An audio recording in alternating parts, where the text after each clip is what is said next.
and it is brought to us by the wonderful Trillions Bank. Your deposits are safe with me. That sounds so secure. Trust me.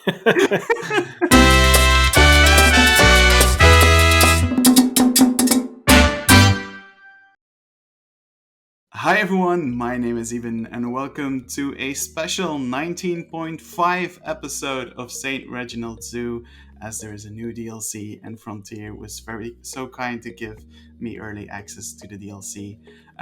Unlike usually, I'm not joined by JustGoron and Wyatt, but for the very first time on my channel, I am joined by one of my biggest inspirations, a very good friend and an awesome guy, Mr. Ruble Trillions. Oh, thank you. That's quite the introduction. This is really the first time I've been on your channel? Yes. Oh my gosh. You've been on mine so much that I feel like I just assumed that this had happened before. So I was thinking the same, but then I realized it like a few minutes ago, like, oh wait, this is the first time you've on the channel. Ruble, the elephant in the room, this isn't Koali or this isn't Tarmashadi. The two projects everyone thought I was going to do, probably, yeah. with all the scenery pieces that this new pack gives us. But I saw a lot of comments on the forums talking about how the pack was super themed and you wouldn't be able to use the pieces to make a more grounded zoo. I don't agree with that. I can already see tons of the pieces, and you've already proved that statement incorrect. So. Yeah, that was exactly my intention. Like, I still think that Southeast Asian theming is very important for a zoo because it's in the top 5 of most common themes. But I wanted to show that, yeah, you can do generic zoo stuff with this pack. If you want to have a full in-depth view of all the pieces and have a cool review and hear two guys talk about it, then you can go to Ruble's channel. We went over all of the pieces, so I'm not going to go into detail here. But yeah, the new brick set is absolutely beautiful, and yeah, that's really pretty in that building back there, and it fits so well with the time period of kind of the Domez house behind you. I'm assuming you went for same general time period. Yeah. I did wanted to give this brick a slightly more washed out color against the other brick that we had so far. And now that we have Flexicolor brick like that, that's completely possible. And as you can see, I have a combination exhibit with the bongo, but the bongos are inside for some reason and are now not showing. Thanks, guys. You're so kind. I was going to say, like, hey, I made a bongo horn out of egg pieces, and it nice. and it matches with the bongos in game, but the bongos aren't here. Yeah, I'm getting to the point where I'm going back through certain exhibits and just making it so they can't even get inside the interior. Like it just. Oh yeah. Yeah, I mean, it's not because when I first started playing, I was trying to play make it so the game actually worked properly. But now that we can turn so much stuff off, it's like whatever. You're gonna stay outside the whole time. Exactly. That's really cool. Do you notice something peculiar about this exhibit? Oh, I mean, I'm seeing like the ground cover. Is that what you're trying to point out? Yeah. Yeah. There's some. Oh, there he is. You big boy. There's something special about these rocks. Super smart.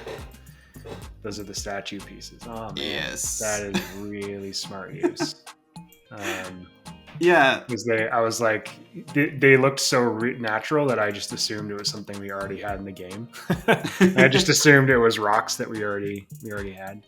Yeah, and the cool thing about it has the 3 slots like every other mossy piece in this pack, so you can get a lot more different kind of textures when it comes to these these pieces more so than the faux rock pieces.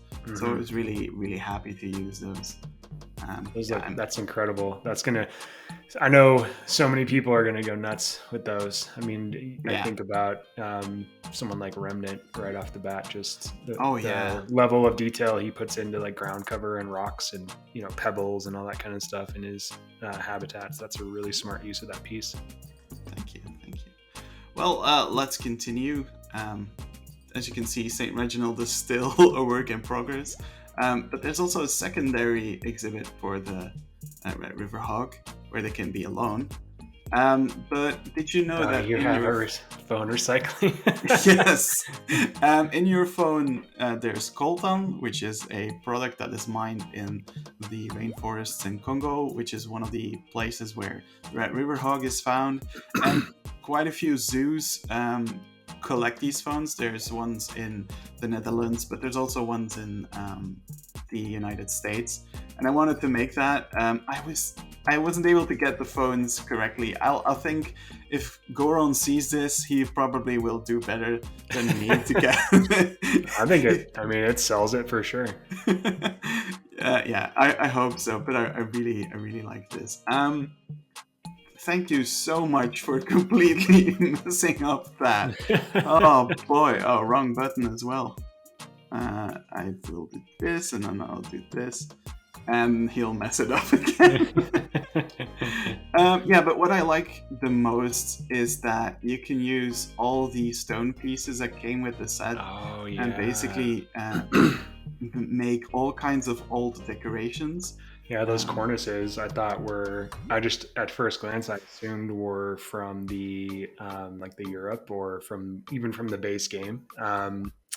But yeah, that's really smart use. I didn't even we in the video we recorded together, we showed how versatile those pieces are to color, and I was thinking more like biome related, for theming, but just for generic architecture too. I mean, really, really good use. Yeah, thank you. And the extra benefit is also that you can now make these kind of walls here in the back that have like moss growing on them, and it looks a lot more realistic than it used to before. Yeah. Which is I really enjoy that. Those look so good. The I can't believe you haven't addressed it yet, but I want you to. So that fence looks pretty cool. Oh, this fence here. Yeah. So this fence is made out of some of the new timber pieces, the Grassland pack piece, the one that every builder went crazy about because we got a super thin piece like this. Once I saw this piece, this little knob or whatever it's called in English, I was like, I was convinced that I could do like a very old looking fence. Mm-hmm. And I think that's the kind of the beauty as well as of Saint Reginald Zoo. We try to build older exhibits that have been repurposed. This is mostly inspired by the small deer house that I saw on a postcard for the New York Zoo. I don't know if it's a small deer house or a small deer house. It simply says small deer house, and I can't find any information about it. But yeah, I'm gonna have to steal the hex codes that you used for that wall, the brick wall, because those colors are so good. I'll send it to you. And as I told you, you can use the basket ferns as actual ferns that grow on the ground. Oh, right. Well. Yeah. I think this is such a smart use of the piece. Again, I think you obviously set out to show that everything in this pack can be used. Well, not everything, but a large number of things in this pack can be used in a manner that's not highly themed. And you put that argument to bed. I mean, you can use all of these in very versatile ways. And we talk more about that in the other video too. But I mean, there's so much you can do here. Yeah. I especially love the mossy stone rocks. Those for me really do it. I think those are going to be allowing me to build so many like moats and stuff that look really old. I'm really happy about it.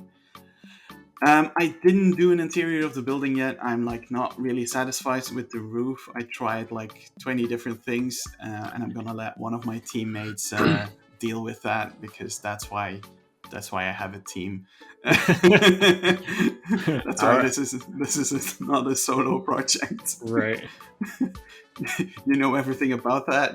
Your project is also a team effort. Right. Yeah. There's no way to do something solo and do the level of detail and actually finish it by yourself. Yeah. There's just no way. There's no way. All right.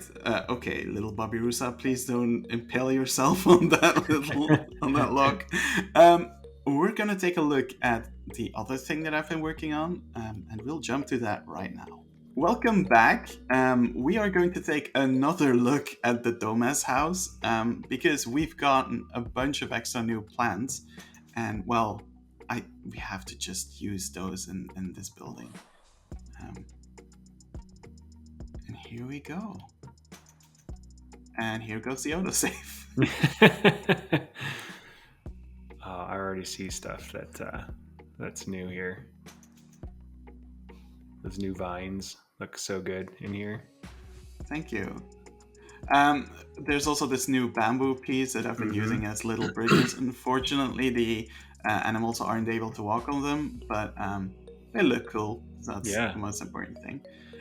One of the things, this is a entire building about the Amazon River, and this is an education area where you can spin this, I want to say bucket, but it isn't bucket, it's a pillar of water, and then you can see how sand and stone interacts and how that settles indeed. Oh, cool. Yeah, thank you. And I decided to break open this crate and put in some items because that's really cool. Now, one of the things that I wanted to do now that we have really cool rainforest plants, I wanted to make these.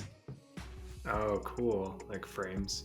Yeah, these little frames that, as you said, frame specific plants and make them more of a feature so that people will actually look at them. So cool. That's a smart idea. Yeah, and then basically it would tell the people, yeah, look, this is so cool. The picture plant. Thank you. More places should do that because it automatically, like so often when you go to like a botanical garden or like an exhibit inside of a zoo like this, you see, there might be placards for the plants that they're pointing out, but unless you really know what you're looking for, you might totally miss it. So that's a brilliant way of just making it crystal clear what's being referred to. It's really smart. I stuck on something. Thank you, Rubble.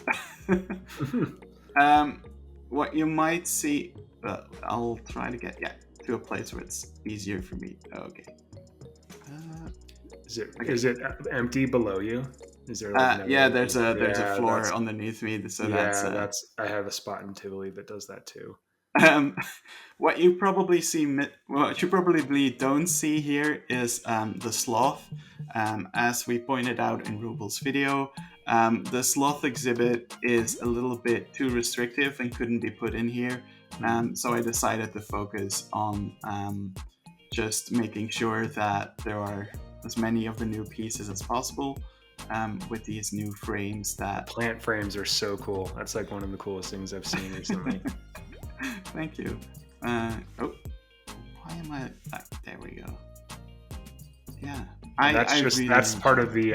Is that the lamp post bracket thing? Yep, exactly. Nice. It totally looks like it's a metal piece too. It's a great example of how versatile the stuff is in here because a lot of it is wood, but because of the texture and because of the way that they did the flexi color, you can totally make it pass for metal. Yeah, the same goes for the timber pieces. I added some of these piping. Cool. And because of the flexicolor, you can make it look very convincing. So this is all that I've done. It doesn't seem like a lot, but all of this takes a lot of time and a lot of work, especially trying to get all the plants to look exactly the way that I want them to look. But yeah. Oh no, wait. There's one more thing. And I wanted to thank you, Rubel, for joining me in this recording. You know that I don't like recording on my own. It's so much more fun if you can do it with a friend. And all of our sections, of course, have names, which means that they also need signs. And I have a sign for the rivers area. Oh, that's awesome. And it is brought to us by the wonderful Trillions Bank. Your deposits are safe with me. That sounds so secure. Trust me. That's awesome. Yeah, that we want the typical North American feel for our zoo, and a lot of exhibits are sponsored. Yep. And we could do all kinds of like real life brands, but it's much more fun to actually have brands that we make up, and you are a friend of the channel and a friend of the entire team, so we really wanted to have you in the zoo in some way or form. Yeah, that's something that I'm still trying to figure out how to get everybody in who's been a part of my project. It was a lot easier in Planet Coaster because concessions were such a big thing as a part of that game, so it was just easy to name like food brands and stuff after people, but I'm still trying to figure that out. So thank you for making me a part of it, though. That's really cool. It's the least we can do. This was the video. I hate how this is always so much shorter to show than that it took to build. This took me like over a week to build, but I'm really happy with the final results.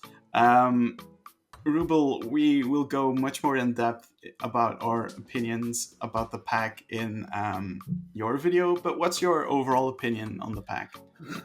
Yeah, I mean, I think like we said in the other recording, that it's a must-have. I mean, there's packs that in the past I've kind of my opinion has been, if you're big into animals, you should get it, or if you're big into building pieces, you should get it, and maybe not the other. This is one where I think it's both. It checks both boxes, and then yes, there are some highly themed objects, but overall, there's a ton of versatility here. So if you're the kind of builder that most of us are, that watch this kind of channel and my channel, and are looking for ways to push the creative envelope, then this is something you honestly have to have. It's that good. Yeah, I completely agree. I can't wait to do more with this. I'm really looking forward to what Goron and Wyatt are going to do with all the pieces. Especially Wyatt is going to go bonkers with the gibbons, that I'm sure of. So thank you all so much for watching, and thank you, Frontier, for giving us the pack and allowing us to record this ahead of time. If you like this video and you want to know more about the pieces in the pack, there is a link to the video Rubel and I have referred to more than once now. If you want to make it a drinking game, go ahead. It's a really good video. I was there. It was really cool. But yeah, go watch that. If you came here from the Rubel video, thank you so much for watching this episode of Saint Reginald Zoo. And thank you so much. Leave a like, comment, whatever, and I hope you'll like the tropical pack as much as we do. Bye. See you, everyone. Aha!